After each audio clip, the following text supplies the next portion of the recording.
So, we have just finished talking about symbols and thought, and try to see the connection between thinking and symbolic representation. People started about discussing whether thinking and language are related, whether they are necessary for each other or not. But we are more interested in the fact, like Simon and Newell said, is that can intelligent machines be built using symbol manipulation or symbolic reasoning? And that is a physical symbol system hypothesis we saw recently. Now, we are focusing our attention on logic, and logic has been studied for a few thousand years, and it has been concerned with the validity of arguments. Is that if you know some things and then you do some inferencing or some reasoning and you know other things, and that's what we said, that that's what an agent needs to know. How do you make sure that the conclusions that you arrive at are valid, essentially? So, logic is really concerned with valid forms of reasoning. Of course, when we talk about logic, we talk about truth values. So, we will begin with that. That if something is true, then what else is true? And essentially, we are interested in everything that is true, essentially. So, we will look at the general principles behind logic now, and gradually refine our study into more specific details as we go along, essentially. So, we are concerned with true statements, and we will see that how logic has been proposed as a mechanism for arriving at new truth statements given some existing true statements. That is a process that we will talk of as finding proofs or as provability. So, what logic focuses on is deductive reasoning, which means reasoning which is going to give us valid arguments.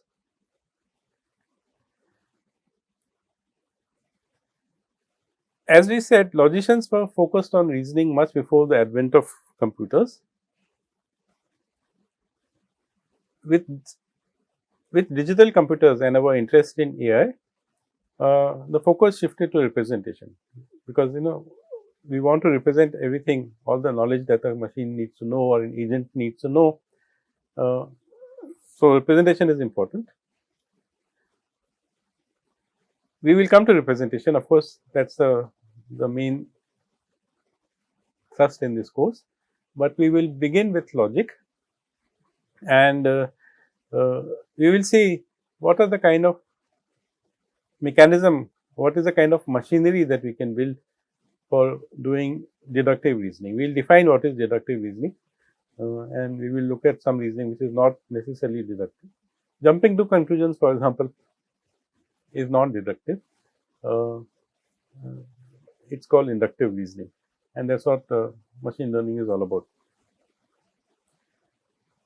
So, let us look at logic. We are back to olden times.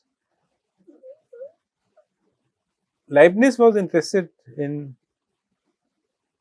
calculating machines, but he was also interested in using those same machines to do logic, essentially.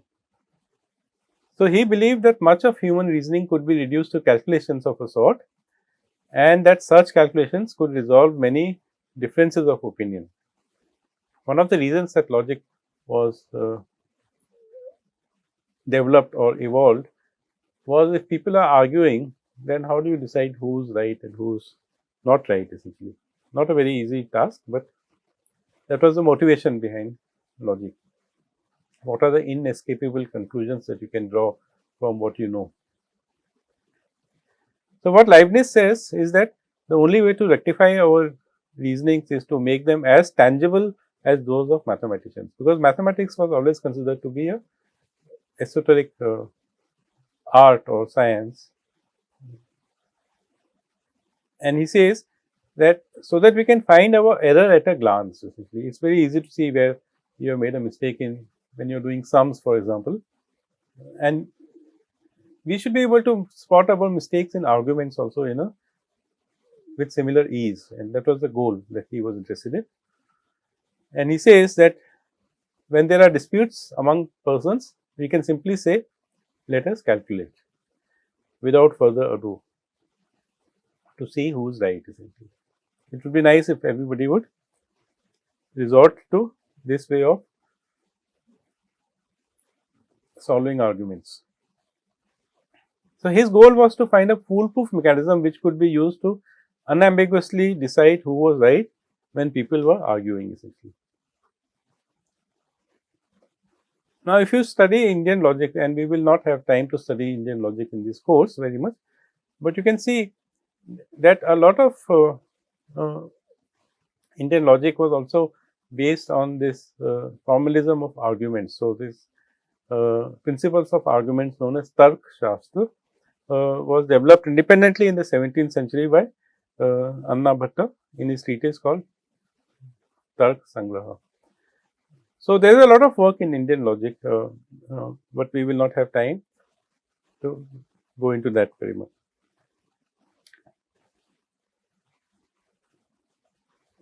So, let us look at what Leibniz is saying.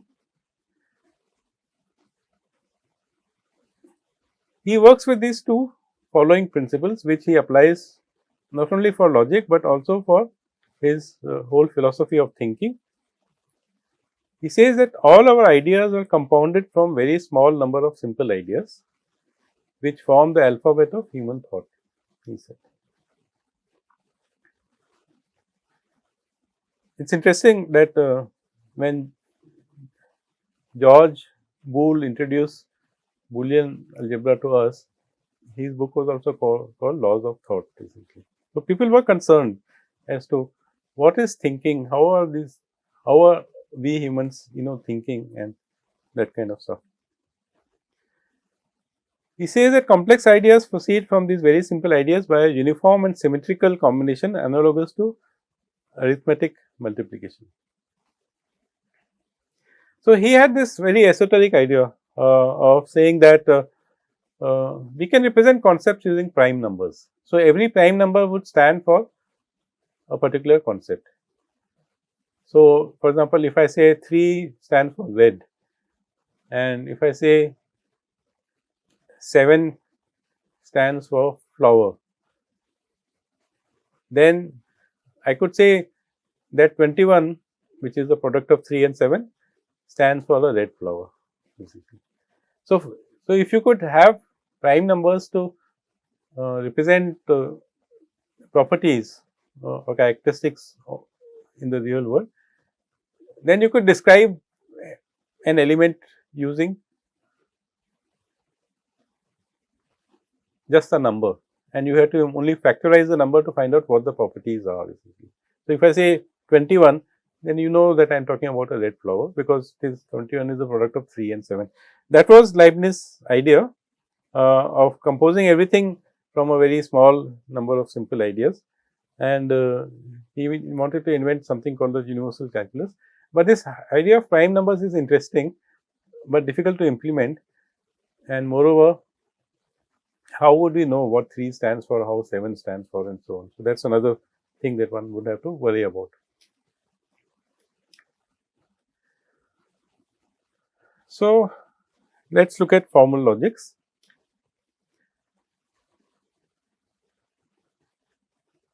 That is what we are interested in.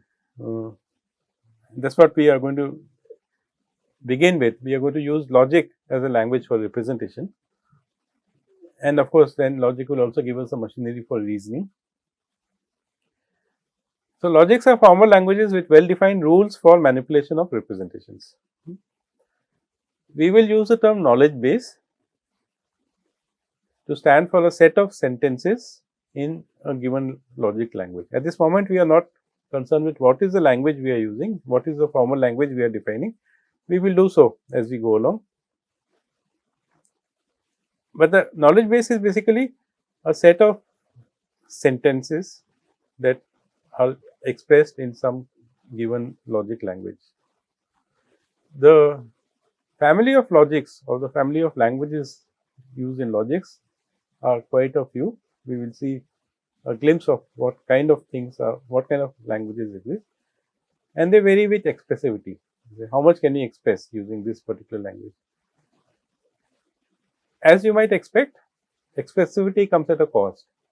The richer the language, the more is the power you need to compute with that language. The more is the computational complexity of handling that language, doing reasoning with that language, and so on. So, let us look at the language of logic basically. Now, unlike natural languages like English and Hindi, languages in logic are defined as formal languages. So, for those of you who have studied formal languages, you would know that basically a formal language is a way of enumerating the set of sentences that are there in the logic, and there are different mechanisms for doing that, but these are very well defined sets of sentences. We start with a very well defined alphabet and construct a set of sentences that can be expressed using that logic. Using very strict rules, unlike our natural languages where the rules are not so strict that you can bend them a little bit here and there. In formal languages, the rules are very strict as to what is a sentence and what is not a sentence, and it has a very well defined alphabet. So, the main thing about a sentence in logic or a statement or a proposition in logic is that it is something which we can say is either true or which is false. It can be assigned a truth value, and we will work with two truth values, and when you are working with two truth values, we say that the logic is a classical logic. So, any sentence, it can be in any language, it can be in English or it can be in the formal language, which can be assigned a value true or false, is a logic sentence in logic essentially. In principle, so I might say, for example, that it's raining in Delhi. It's raining in Delhi. That's a sentence. Why? Because it can be either true or it can be false. Of course, I don't know what's happening in Delhi, but that doesn't stop it from being a sentence.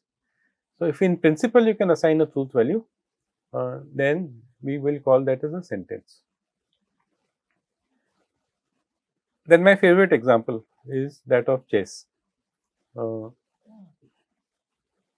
If I make a statement that white always wins in chess, it is a sentence, but we do not know whether it is true or false. And when we say that white always wins in chess, what we mean is that if both the players are playing perfectly, then white will always win. And the sentence has to be either true or false, but we do not know whether it is true or false. For simpler games like cross and knots, for example, that is something you must have played as a child, where you start off by putting a cross or a knot or a cross or a knot and so on. We know that if both the players are playing perfectly, the game will always be a draw, but we do not know about chess. But still, the sentence that white always wins in chess is a sentence, because in principle it can be assigned a truth value. There are certain sentences, and Russell showed this. So, there is the Barber's paradox and so on that you must have heard about. Just look up Barber's paradox on the net. But a simple sentence like I am lying essentially. So, supposing I just say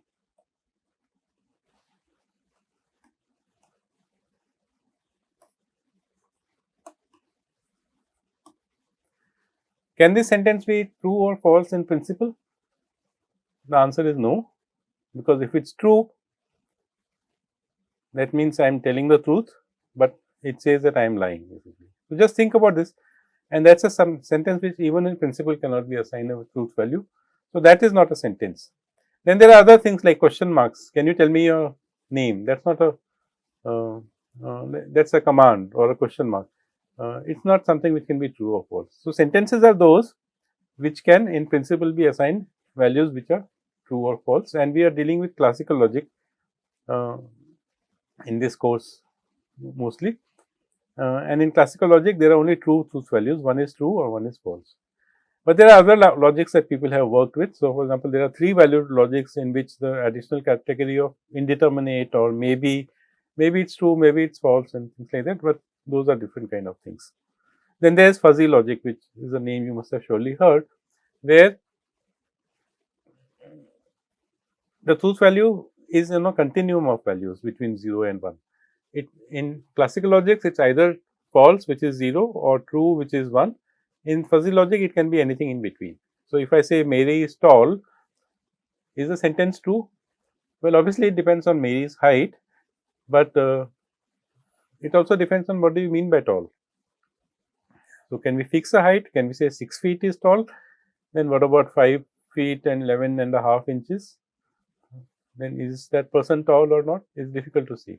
So, fuzzy logics deal with those kind of statements where the notion of tallness is not crisp, but as your height increases, then your degree of tallness increases. So, when you say somebody is tall, you will assign a truth value which is between 0 and 1. It could be between 0 and 1.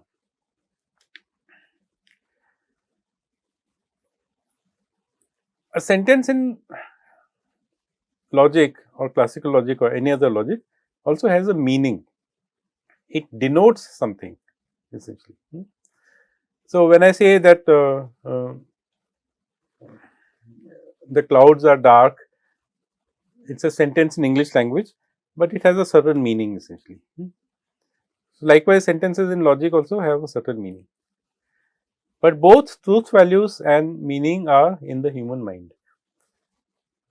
When I say that the clouds are dark, then of course, it is meaningful for me and I may believe that that is true. And when I say what does it mean to say that the clouds are dark, then I also have a certain denotation for that essentially. That is also in my head essentially. So, if I may say, if I say Suresh is a friend of Ramesh, what does this mean? The meaning of course is in my head essentially. As we will see, the machinery of logic is neither concerned with meaning nor with truth values. It is a machinery which works with patterns, and we will come back to this after a short break. The machine is an entirely syntactic entity. It does not deal with meaning, it does not deal with truth value. So, this is what we will take up next when we come back after a short break.